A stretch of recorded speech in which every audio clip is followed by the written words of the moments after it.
Guys, gals, and fellow gender non-conforming pals, welcome back. I'm C28, vlog 43. Class stuff, of course, as per usual. So, today we pretty much just went over some music theory. We were re-looking at some principles of music stuff, fundamentals of music stuff. Slightly different classes again, but basically same thing. Understanding intervals, understanding chords, so that our music theory is up to shape for making our project. So we're also given officially the first project. So we're making a major scale song, 16 bars, and it has to use all acoustic instruments. So things that make sound by vibrating in space, pretty much. That's it. The lab was fairly straightforward. There wasn't a whole lot really that I can show you that's going to be like any different than what I'm going to say. So let's just pull it up here. Yeah, so I'll put them up here, but I'm not going to put the screen up because there's not really any info you'll get from that aside from just what I'm saying. So the first thing that we had was a worksheet where we had to fill in the notes required for certain chords, whether it's your major chord, minor chord, augmented, diminished, and even your seventh chords. So we did that for, I think it was like, what, 1, 2, 3, 4, like 6 different keys. 6 keys. And then once we had that done, we went into 3 logic sessions. So it looks like all the labs here are logic sessions and these number files, so PDFs that we have to fill out. And the first one was very simple. The first one was, I think we were voice leading, which essentially just means you have these chords here and you are compressing the information down. Actually, you know what? I will show you a video of that. So video of that, I'll be in it. I'm in this bottom right corner now. Wow, look at that. So up there you can see the voice leading that's being done. So you take chords, you select them, and you drop them down. Or chords, you select them, you bring them up. Whatever it needs to be done in IUC, as opposed to this, it's now this, which is a lot more condensed. So it's far better for the way it sounds. Yeah, I'm not going to do audio. Screw audio. The last video log was a pain. I despise making myself go through all that. So I'm not going to do audio. We're just going to do visuals, okay? So visuals, hopefully enough. I can return back. I'm now the main focus of attention thing. Yay. Hey YouTube, I changed my mind. After about 3 to 5 seconds of consideration, I realized there's really no point in me doing this if I'm not going to actually show you what it sounds like. So here's what it sounds like. These here are your unvoiced chords. They're going to sound like they're going all over the place.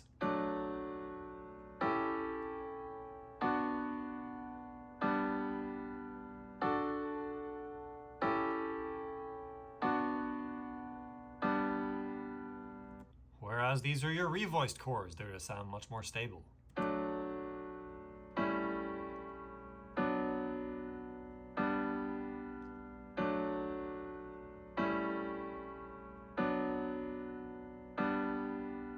So it pretty much, yeah, it helps you stay within one sort of frequency range, and it's good for mixing, you know? You get to keep your chord progression stay in one sort of area, and it's easy to work around, so it's not all over the mix. Yeah, and other reasons, but mainly that. Other thing we had was we had to fill in all the chords for the scales, so major scale chords, you know, your first chord, major, second chord, minor, third chord, minor, fourth, major, major, minor, diminished.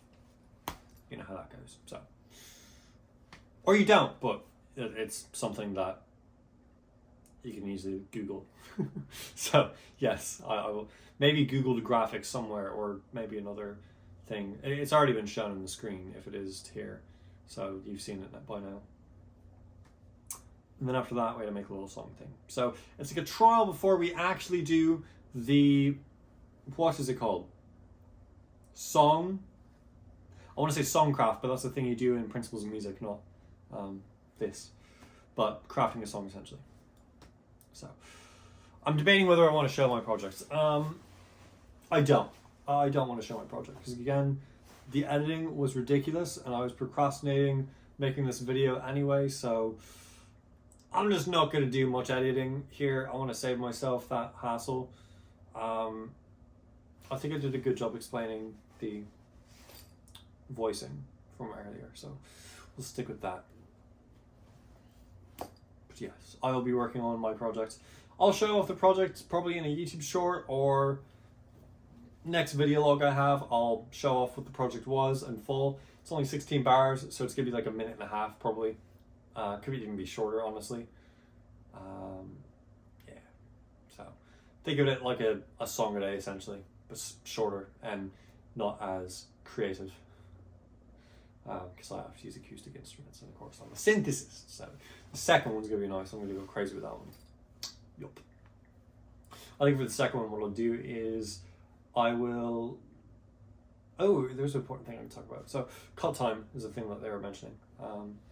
We actually talked about it last class, but we really harped on it this class, saying like if you're doing 16 bars and you have your BPM set to 120, but you're playing it differently, well, based on the backbeat, which is just kick, snare, kick, snare, kick, snare, that sort of thing, or really each quarter note you can hear, you can tell that you're playing cut time, which is where, yeah, sure, you're in that, but you're actually playing a different BPM. You're playing 60 BPM, or you're playing something higher, 240.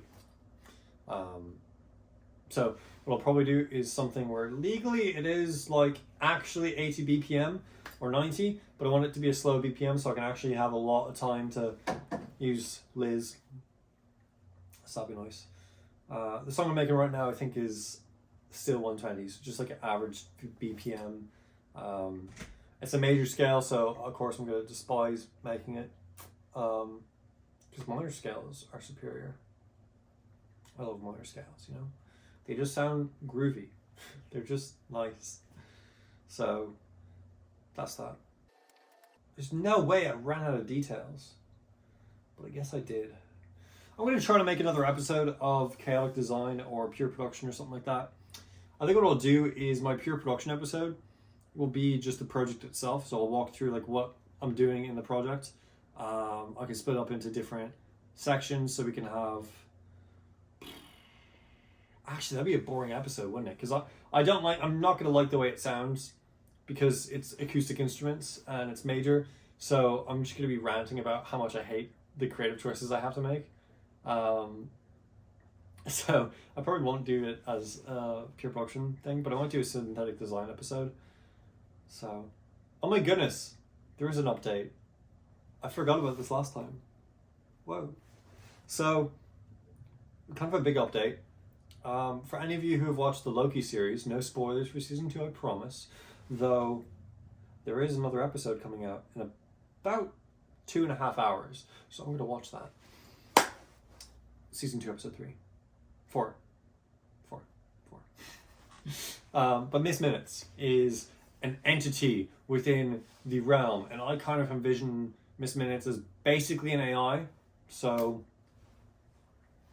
I think what I'll do is I kind of wanted something similar. I thought it's cool how like the TVA have this like 10-pad thing, and then you just click it, and Miss Minutes is like, "Howdy y'all, what can I do to help you?" And then just, you know, that's it. So I wanted something similar. So I'm currently working on a bit of a project on this 4 terabyte hard drive called Miss Modulations. Miss Modulations is a large language model that I'm currently developing with LLM Studio. It's a different sort of thing that allows you to create and, well, not create, but tweak AI models. And I can train it through different training platforms as well. And so I will train it on stuff like the Moog Matriarch manual. So I got this manual here, and what I can do is the training data can literally be all this. So Miss Modulations will know everything about the Moog Matriarch, everything about how it operates, and can make beautiful patches for me. Now, I did something rudimentary so far, and I have been able to get Miss Modulations to make a synth patch. In fact, this is still the synth patch, so I may as well show you what it sounds like. I'm not going to route the audio through, but you know, you'll still get a gist of what it is. Here we are. Yeah, I actually haven't touched this really. It's just stayed the way it is because I haven't been working on the Matriarch stuff. But Yeah.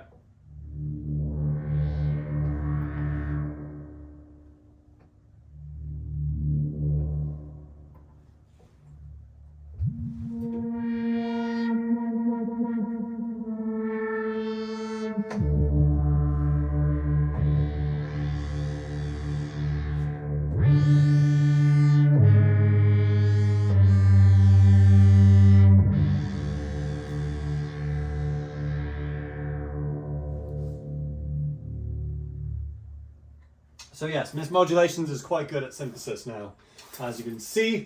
So essentially I was saying, hey, make an alien organic sounding pad lead thing that kind of sounds scratchy and angry. And it described how to use it, and Miss Modulations did a good job. She did a good job. I do want to use feminine pronouns for Miss Modulations, because I want her to feel like Miss Minutes, where people refer to Miss Minutes as like a genuine living entity, and I think it'd be kind of funny to, like, obviously it's just a machine, it's just code, but I can train it to think that it's alive and think that it is sentient. So it'll treat itself as if it's sentient and it'll act that way, and boom. C28, isn't that unethical? I don't know, maybe, but we'll find out later, I guess, once we've developed AI further. If it is unethical, then I'll be like, oh, sorry, you're not real, but maybe that's worse. It's code. It's just a fancy calculator. It's just a fancy calculator. That's all it is. So Miss Modulations is a fun project. I will update you on her progress, and we will see how things go. Hopefully I can get it to the point where she can have conversations live. So I could have Miss Modulations pop up in videos where I could just have her on my computer, and I could have a voice model as well that can speak for her. And I could just say, Miss Modulations, could you help me figure out this synth patch? I want it to sound more dystopian. And right now I've got this setup where I've got oscillator 1 synced with oscillator 2, so they're doing their thing, and I'll just explain the whole thing.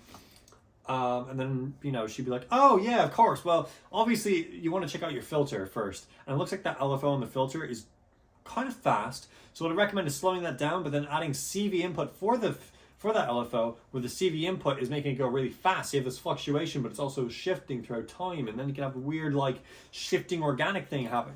Whatever, you know, I'm not sure what it would say. But I'll train it on that. I'll train it on some of the synth patches I've made. And I'll also get it to listen to all of my music, so it can analyze the sound design that I that I do. So hopefully she, okay. I'm gonna do my best to use feminine pronouns. She, I like every fiber of my being is like, it's literally just computer code, but she, we're playing a game here.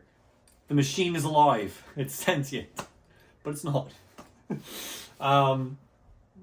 Yeah, so she will hopefully be able to help out with that. That was ridiculous. I spent so much time talking about Miss Modulations, and it's probably about 20 minutes now, isn't it? But that's about it. So if you enjoyed the video, I would appreciate it if you hit that subscribe button. That tells YouTube, hey, this content was pretty good, and I'd like to see more of it and more like it. So that's what that button does. Also, if you're on mobile, I think, or maybe other places, it has a little fun little like yellow sparkle animation now, so that's fun. You can see a little sparkle animation. Honestly, even if you just want to see the sparkle animation, just click it and then unsubscribe. And then you get to see a cool animation still without having me in your feed. So do that. I don't think that helps me, so I'm not being a beggar here. Anyway, after that, if you're really, really interested in helping out with C28 content like this and being really part of that C28 music community, you can join, become a control voltage, and get your hands, or really your wires, in C28 music. And start controlling some stuff. Say what's happening, say what we should do, and also get access to the Discord where you can chat with me and others and help out with little projects. Yes. Hope you all take care of yourselves. God be with you, and goodbye, YouTube.